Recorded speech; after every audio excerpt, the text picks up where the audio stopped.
In the global division of labor, consumer and resource nations keep relatively fixed roles. Countries like the US dominate through finance and consumption, while places like Saudi Arabia and Australia profit from natural resources. Producer nations, however, shift over time as labor costs and trends change.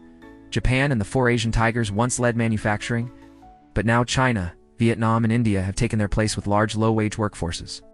On the surface, this might seem balanced, but it's actually exploitative. Consumer nations like the US print money and lend it to producer countries who use it to buy raw materials and fuel their factories. The finished goods are then sold back to the consumers. The twist: producer nations recycle much of their profits back into consumer economies by buying assets like US Treasuries bond. In the end, producer countries not only supply cheap goods, they also help finance the very economies that consume them, keeping the global hierarchy locked in place. Despite constant labor, their rewards are fleeting, forcing them to keep hustling just to get by. Why accept this? Some have tried to resist. Japan in the 1980s challenged the system, but was hit with the Plaza Accord, which tanked its export economy. Resource nations have questioned the dollar's dominance in oil trade, but pushback is met with political and military pressure. Those warships in the Pacific and Middle East enforce the global order. The familiar result: consumer nations like the US enjoy high living standards, but rack up debt and dependency.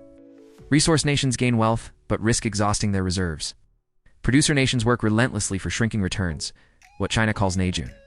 This is no accident, it's designed into the global system, locking in hierarchy and inequality.